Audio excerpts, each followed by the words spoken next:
I rebuke your mama when a sun don't shine. Freak, vagina smell like coochie. Grab her coochie. Get your bitch ass back, boy. Hey, this is MGTOW Moses from MGTOW Mafia. Just when you thought I was about to disappear for good, I'm back. It's like I came out from under the woodwork somewhere. That's right, I'm back, and today I'm going to talk about the doctors out there. Who do you trust and who do you not trust? The easy answer is don't trust any of them. Use them all to your benefit. We're constantly being told to wear masks and get vaccinated and to stay home and not to work. Some of you motherfuckers out there need to hear the truth.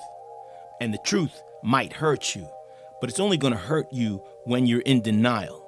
And when you see the light, it will no longer hurt you. People seem to trust all doctors. You shouldn't trust a doctor just because he is an MD. There are many doctors who are well-liked, looked upon fondly, who have a good personality, who are very prestigious, very wealthy, live in nice neighborhoods, go to country clubs, and are very well looked upon. But just because they are doctors and just because a lot of people like them doesn't mean you should trust them. Yes, of course we need doctors, but you should choose your doctor very carefully because all doctors are biased. Not just some, but every single one of them is in it for profit. That's why they got in the business in the first place, because they want to have a nice house. Who in their childhood says, oh, I want to be a doctor and live in a hut. I want to live in a shed. I want to live in the projects. No, they say they want to be a doctor and drive a Mercedes and have a mansion and go on flights to fancy vacations, have a beautiful wife, have beautiful girlfriends. And that's the true reason why they go into the business. So unless they're working out in Africa in a poor community like, I don't know, Cambodia or something like that, and they're doing it free, okay, maybe there's other motives involved. But here in America and on almost every continent, a person becomes a doctor for two main motives, for profit and power. And many other doctors are just plain mentally ill because they've been groomed to become doctors since childhood and have been put to work, have been in school their whole lives, put in extra hours, and never had a normal childhood. I'm going to tell you stories about doctors. And if you still trust doctors, even if you trust most doctors, after hearing these stories, you will have proved to yourself and the world that you are retarded and have a very low IQ. But if you take anything away from this video and you learn something positive, whether it's avoiding certain medications, preventing you from becoming sick or losing your life, or preventing unnecessary surgeries that can cause injury or loss of life. So if you have any common sense, you can benefit greatly from this video. And if you do, you're probably much smarter than most doctors out there. Anyway, let's begin with our first doctor that I'm going to talk about. The head evil doctor of the United States of America, Dr. Anthony Fauci, the bastard himself. Fauci is a bigger liar than Pinocchio himself. Let's talk about the botched testing. The CDC admitted that tests don't work. There was never any research on any masks, yet Fauci encourages everybody to wear a mask. The J&J pause. The company, Johnson & Johnson, stopped creating and producing vaccines because they realized it was injuring and killing human beings. The non-use of ivermectin. There was never any studies to prove that ivermectin was a safe and effective cure and was widely used in India. There was never any discussion of therapeutics, only vaccines. There was never any natural immunity discussed. Equity issues. Some people are more entitled to get the vax than other people. Dr. Fauci funded the studies in Wuhan. He helped invent the virus and profited financially. Now, Fauci covered up the lab story with a fake animal wet market bat story. I told you a little bit about Fauci, but his story goes into more depth than what I just told you. But right now, I'm going to share with you stories of the very rich, powerful, influential, and well-liked doctors all around the world who somehow their stories got swept under the rug, the same way Fauci's story is being swept under the rug. Hopefully this will help you make better decisions. The first story began in Winchester, Indiana. A rural farmland doctor was scheduled to stand trial this week on allegations he had sexually abused a preteen girl. Instead, 29-year-old Dr. Jordan Michael Allen signed an agreement with the Randolph County Prosecutor's Office. The deal calls for Allen to plead guilty to 2 Level 4 felonies, one of them sexual misconduct with a minor.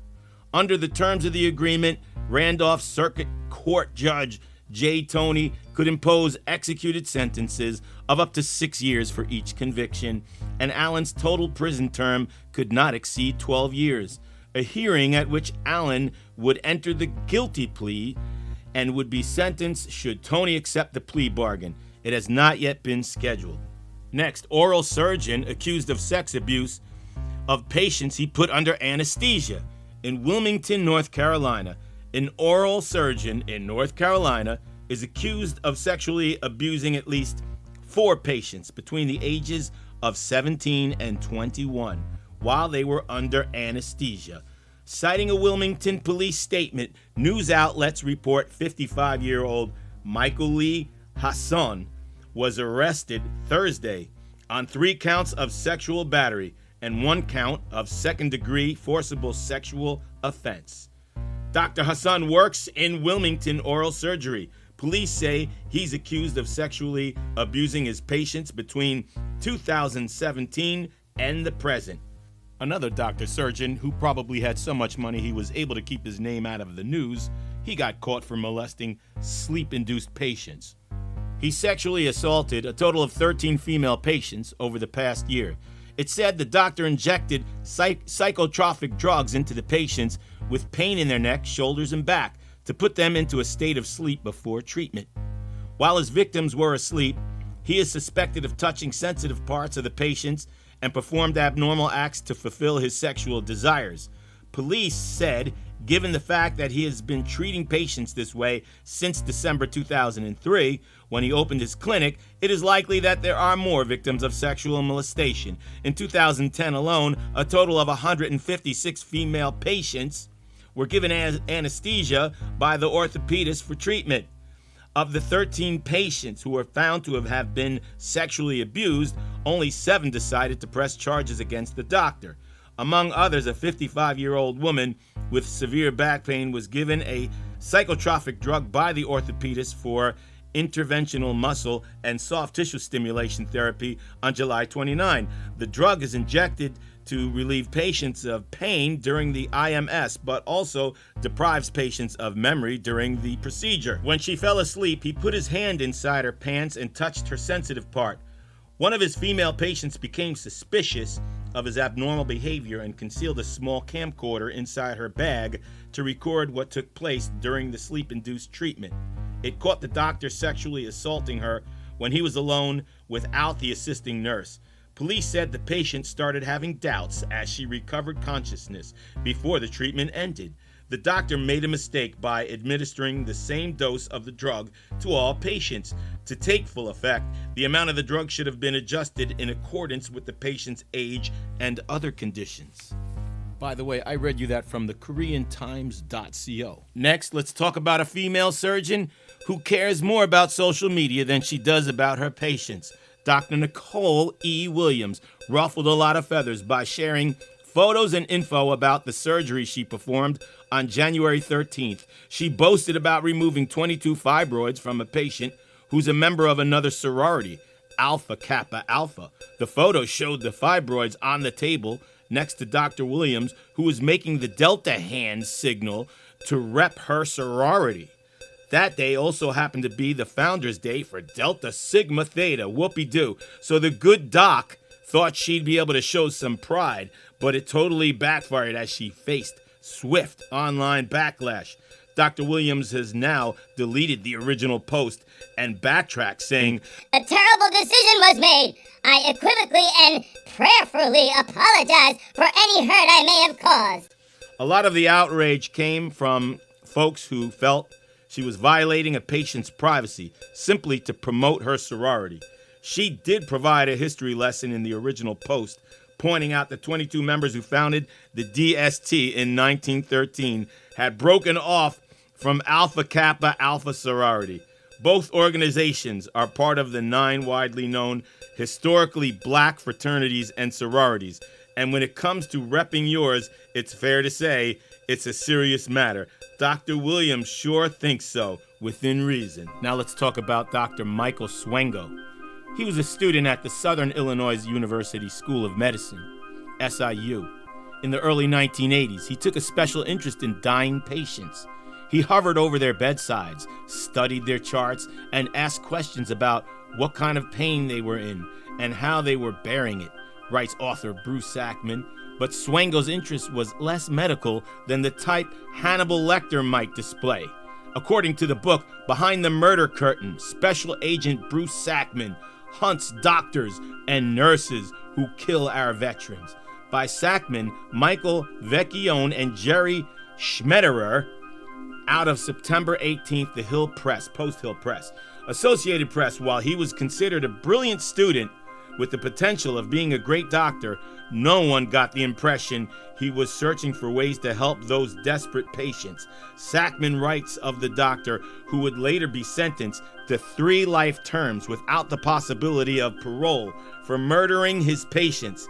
It appeared that what he enjoyed most was being close to their suffering. Our next idiot doctor is William Hussell. He was fired December 2018 during an internal investigation by his former employer, Mount Carmel Healthcare Systems.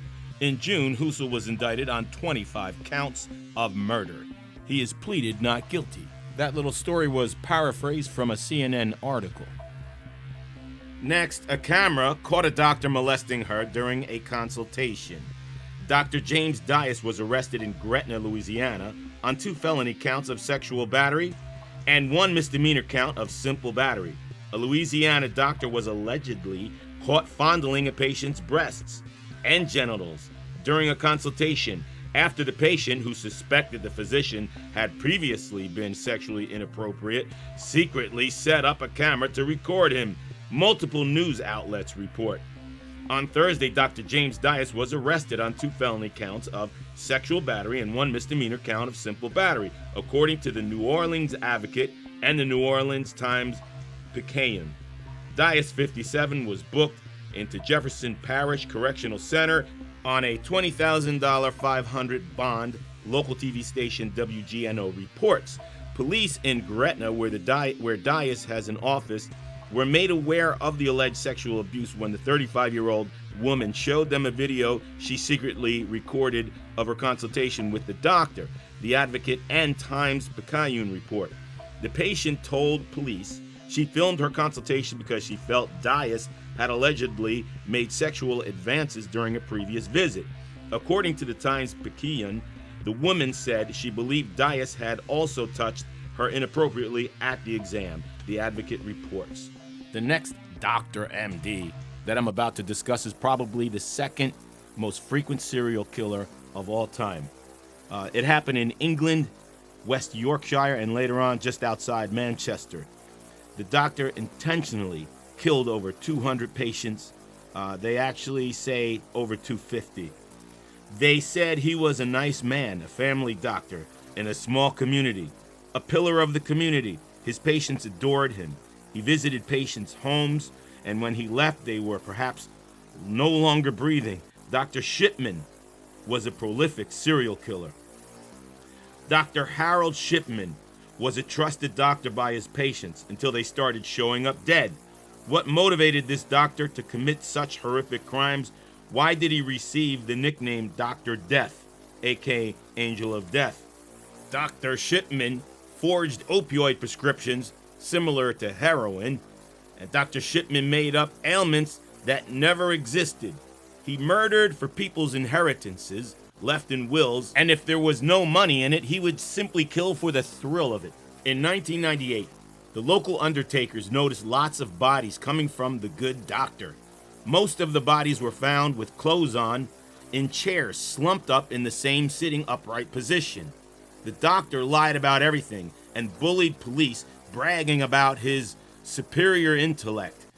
In the year 2000, he was convicted on just 15 counts of murder. Researchers and law enforcement people believe that he killed over 250 people. The doctor hung himself in his jail cell. I want to summarize a wonderful book that I read a couple years ago. The name of this book was called Waking Up Blind by Tom Harbin.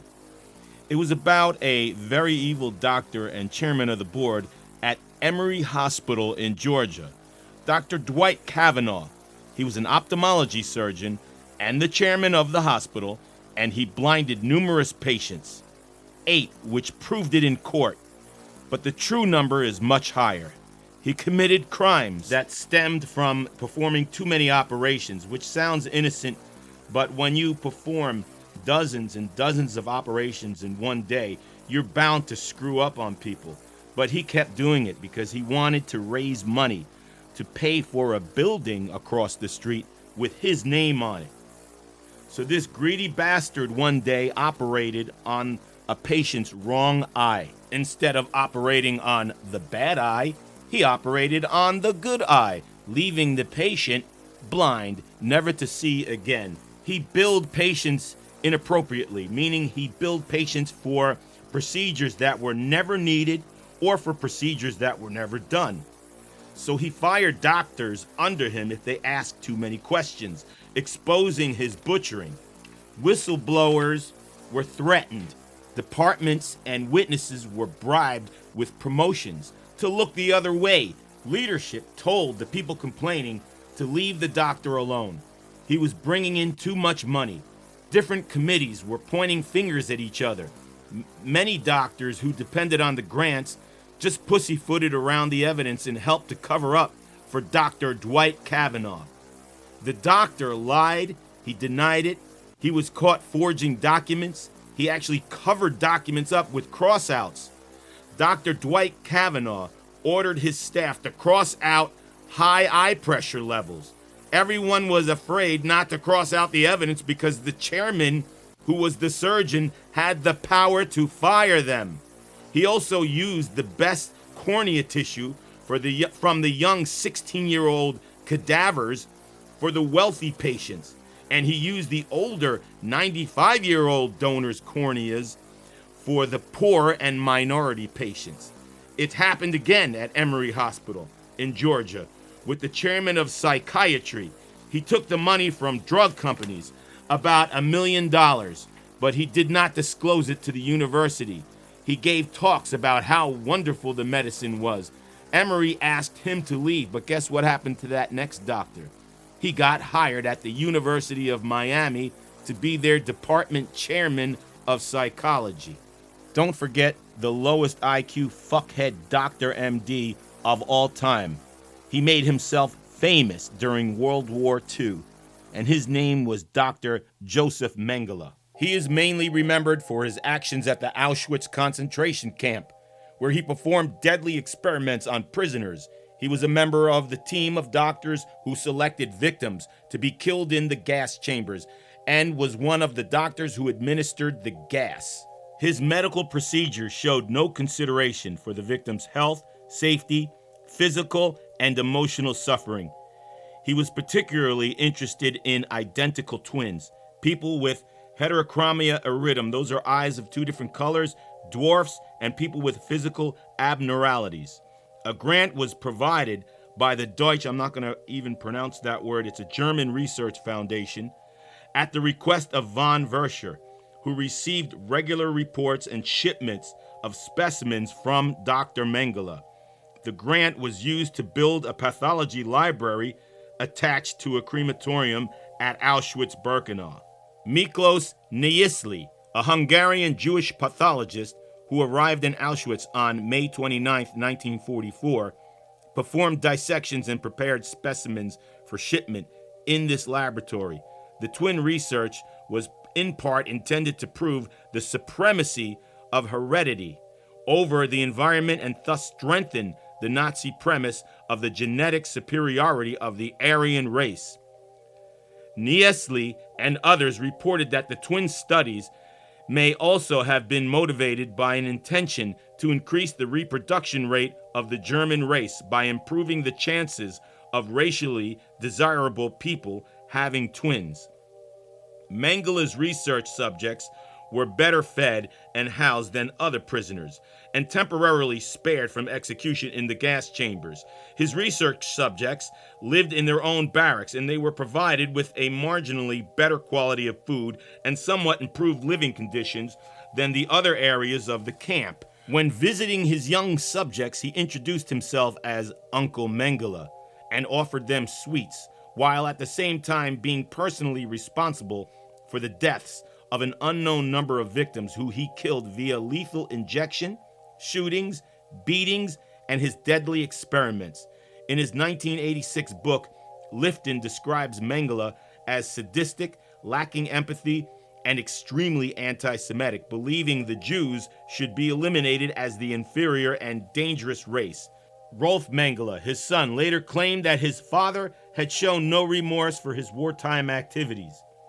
A former Auschwitz inmate doctor said of Mengele, he was capable of being so kind to the children, to have them become fond of him, to bring them sugar, to think of small details in their daily lives, and to do things we would genuinely admire. And then, next to that, the crematoria smoke, and these children tomorrow or in a half hour, he's going to send them there. Twins were subjected to weekly examinations and measurements of their physical attributes by Mengele or one of his assistants. The experiments he performed on twins included the unnecessary amputation of limbs, intentionally infecting one twin with typhus or some other disease, and transfusing the blood of one twin into the other. Many of the victims died while undergoing these procedures, and those who survived the experiments were sometimes killed and their bodies dissected once Mengele had no further use for them. Nizili recalled one occasion on which Mengele personally killed 14 twins in one night by injecting their hearts with chloroform.